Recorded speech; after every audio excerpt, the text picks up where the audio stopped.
Hello friends, आता आपण बघूया लग्नानंतर होईलच प्रेम याचा 29 मार्चचा एपिसोड रिव्ह्यू. कालच्या भागात आपण बघितलं की पार्थ काव्याची साईड घेऊन बोलतो की मीच सांगितलं त्यांना मंगळसूत्र नाही घालायला.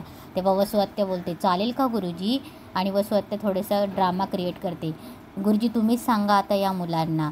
तेव्हा गुरुजी बोलतात पार्थ, मला तुझ्याकडनं अशी अपेक्षा नव्हती. तुझ्या बायकोला जबाबदारीची जाणीव नाही आहे हे समजलंच आहे मला. तेव्हा गुरुजी काव्याकडे बघून बोलतात एक गोष्ट लक्षात ठेव, लग्न झाल्यावर आपल्या इच्छा आणि अपेक्षा माहेरी सोडून यायच्या असतात. ती सासरला आल्यानंतर सासरच्या पद्धती पाळाव्याच लागतात. तेव्हा गुरुजी बोलतात विवाहित म्हटल्यावर मंगळसूत्रापेक्षा मोठा दागिना काय असणार. तेव्हा वसू बोलते काही नाही हो गुरुजी, इनेच लपवून ठेवलं असेल मंगळसूत्र. वसू बोलते नाही काय आहे ना, आजकालच्या मुलींना मंगळसूत्राचं महत्त्वच माहीत नाही ना, म्हणून करतात असं. तेव्हा तिथल्या बायका बोलतात आम्ही हे ऐकलं होतं, हिला लग्नच मान्य नाही आहे. तेव्हा दुसरी बोलते जिला लग्नच मान्य नाही आहे तिला मंगळसूत्राचं महत्त्व काय कळणार, जाऊ द्यावं करा पूजा सुरू. तेव्हा गुरुजी बोलतात पूजेचा तर प्रश्नच येत नाही, मंगळसूत्र मिळाल्याशिवाय पूजा होणार नाही. शोधा शोधा, कुठे आहे घरात मंगळसूत्र शोधा. तेव्हा मिथून बोलतो की असेल कुठेतरी, चला आपण शोधूया. तेवढ्यात एक बाई बोलते की अहो कुठे शोधताय मिथून राव, हरवलं असेल तर शोधून सापडेल, पण लपवलं असेल मुद्दाहून तर कितीही शोधलं तरी नाही सापडणार. तेव्हा वसू बोलते अगदी मुद्द्याचं बोललीस. तेव्हा वसू बोलते लग्न झाल्यापासून नुसती नाटकं चालली तिची, आणि आज हे काय नवीन नाटक. तेव्हा काव्य बोलते हा करते मी नाटक, हा लपवलंय मीच मंगळसूत्र लपवलंय, काय करणार आहात, नाही घालायचंय मला मंगळसूत्र बस. नंदिनी बोलते काव्या तू जरा शांत राहशील का. तेव्हा वसू बोलते नाही नाही बोलू देत नाही हिला, बोलू दे. तेव्हा वसू बोलते आज सगळे आहेत, घरातले आहेत, बाहेरचेही आहेत, धर्माधिकारी गुरुजी आहेत, काव्याच्या मनात जे काही असेल ते येऊ देत ना बाहेर. वसू बोलते तरी मी तुम्हाला सगळ्यांना सांगते तिच्यावर बळजबरी करू नका, ही म्हणजे काही नंदिनी नाहीये. आता हेच जर का नंदिनीचं मंगळसूत्र हरवलं असतं ना तर तिला केवढा गिल्ट आला असता, रडली असती बिचारी, 100दा माफी मागितली असती सगळ्यांची. तेव्हा वसू बोलते कारण हिला हे लग्न टिकवायचंय, पण काव्याला हे लग्न टिकवायचं नाहीये. काय तुम्हाला वाटतंय का हिला हे लग्न टिकवायचंय म्हणून. तेव्हा आलेल्या सगळ्या बायका बोलतात नाही. तेव्हा विक्रम बोलतो वसुताई हे सगळं आत्ता बोलण्याची गरज आहे का. तेव्हा पार्थ बोलतो की हे बघा वाद वाढवू नका, माझा काव्यावर पूर्ण विश्वास आहे. त्या म्हणतायत ना मंगळसूत्र जिथे काढून ठेवलं होतं तिथे नाहीये मंगळसूत्र, असेल कुठे मंगळसूत्र. तेव्हा गुरुजी बोलतात अरे मंगळसूत्र होतं तर गेलं कुठे. तेव्हा गुरुजी बोलतात शोधा मंगळसूत्र, मंगळसूत्र मिळाल्याशिवाय पूजा होणार नाही. तेव्हा पार्थ बोलतो मी शोधतो. आरू शारदा सोबत गाडीत असते आणि सांगत असते की मला किती बोर होत होतं, तू नव्हती तर आई बाबा तुझ्यासोबत हॉस्पिटलमध्ये असायचे, काव्य आणि नंदिनी ताईही नसायच्या सोबत, म्हणून मला खूप बोर व्हायचं. तेव्हा पार्थ येतो आणि बोलतो सगळीकडे शोधलं मंगळसूत्र पण नाही भेटत आहे. तेव्हा वसू आत्या बोलते सगळीकडे शोधलं, नीट बघितलं, कपाटात बघितलं, कचऱ्याच्या डब्यात बघितलं. तेवढ्यात पार्थ ओरडतो कचऱ्याच्या डब्यात कसं असेल वसू आत्या.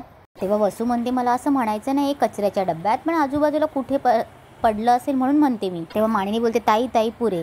काव्या मला सांग, तू म्हणाली होतीस की आंघोळीला जाण्याच्या आधी बाहेर काढून ठेवलं, म्हणजे चुकून बाथरूममध्ये राहिलं असेल अशी काही शक्यता. पार्थ बोलतो तिथेही नाही आहे. तेव्हा वसू बोलते काव्या बाळा नीट आठव कुठे ठेवलं होतं ते. तेव्हा काव्या बोलते मला जे आठवायचं होतं, मला जे सांगायचं होतं ते मी सांगितलं, तुम्हाला विश्वास ठेवायचा असेल तर ठेवा नाही तर नका ठेवू.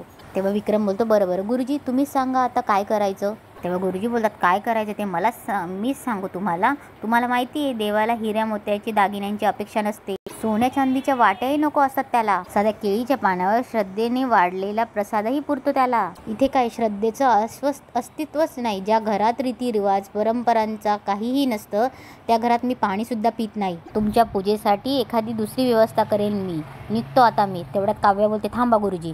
तेव्हा काव्या बोलते गुरुजी प्लीज असं निघून जाऊ नका, हे बघा माझ्यामुळे कोणाला त्रास व्हावा किंवा हे कार्य अर्धवट राहावं असा हेतू नाही आहे माझा. तेव्हा काव्य बोलते तुम्हाला माझ्यामुळे प्रॉब्लेम आहे ना, पण गेल्या काही दिवसांपासून माझ्या अवतीभोवती जे काही चाललंय त्याचा मला प्रॉब्लेम आहे. तुम्हाला रीत जपली नाही म्हणून त्रास होतोय, आणि मला फक्त रीतच जपली गेली, माणसांची मनं नाही जपली गेली याचा त्रास होतोय. माझी काय अवस्था आहे माझं मला माहिती. तेव्हा काव्य हात जोडते आणि बोलते माफ करा, तुमचा अपमान व्हावा असा बिलकुल हेतू नव्हता माझा. तेव्हा काव्य सगळ्यांना बोलते आणि मी परत तेच सांगते, मी नाही लपवलंय माझं मंगळसूत्र, मी खरं बोलते. तेव्हा काव्य बोलते आणि हो मंगळसूत्राशिवाय जर मी पूजेला बसू शकत नसेल तर मी माझ्या खोलीत जाऊन बसते, तुम्ही पूजेला सुरुवात करा. तेव्हा मानिनी बोलते काव्य अगं काही काय बोलतेस, काहीतरी वेड्यासारखं बोलू नको. तेव्हा वसू बोलते वेड्यासारखं नाही मानिनी, आत्ता कुठे शहाण्यासारखं बोलली ती, तू ऐकलंस ना ती काय म्हणाली.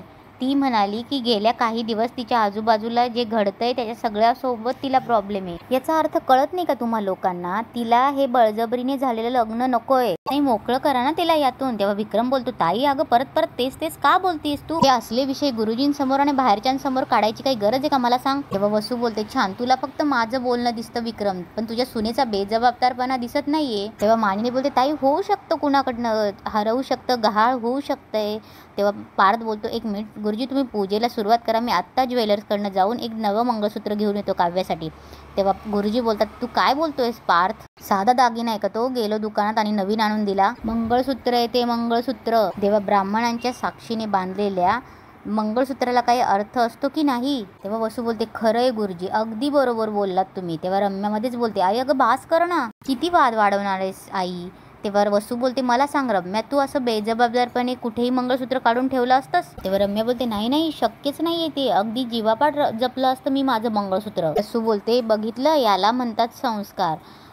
काव्या नाही तुझ्या संस्कारांबद्दल बोलणारा नाहीये मी, पण तुला जर पार बरोबर लग्न मान्य नसेल तर सांगून टाक ना सर्वांना. त्यासाठी एवढ्या पवित्र दागिन्याचा अपमान करायची गरजच काय म्हणते मी.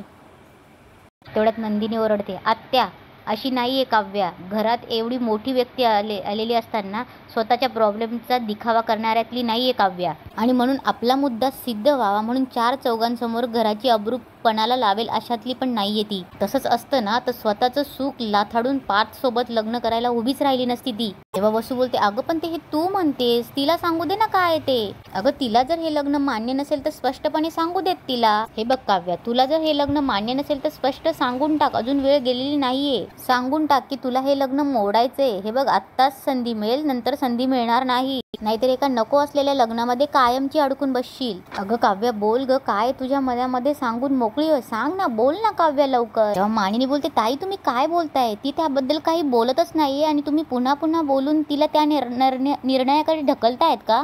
विक्रम बोलतो ताई मी परत सांगतो तुला, काव्याने काय करायचं काय नाही करायचं याची चर्चा तू चार चौकात नको ना करूस. बायका आलेल्या बायका बोलतात अहो तुम्ही कितीही लपी करा पण सगळ्यांना माहितीये, कानावर आल्या होत्या या गोष्टी. तेव्हा वसू बोलते तुम्ही जरा गप्प बसाओ, आणि काव्या तू कुणाचंही ऐकू नकोस, तुझं जे मन म्हणतंय ते कर. अगं तरच तुला तुझ्या पसंतीच्या मुलाशी आणि पार्थला त्याच्या पसंतीच्या मुलीशी लग्न करता येईल. बोल ना काय तुझ्या मनात. अगं काव्या सांगून टाक, मोकळी हो. तेव्हा नंदिनी बोलते आत्या तुम्ही प्रेशराईज का करताय तिला? तेव्हा वसू बोलते हे बघ मी प्रेशराईज करत नाहीये, काव्याला मोकळं करतेय. बोल ना काव्या, सांगून मोकळी हो. तेव्हा काव्याला लग्नातलं सगळं आठवतं, तिच्या पार्थसोबत लग्न होताना जीवा तिला सांगत असतो की सांगून टाकू सगळ्यांना की आम्हाला हे लग्न मान्य नाही म्हणून. हे सगळं काव्याला आठवत असतं. आणि इथेच आजचा एपिसोड संपतो.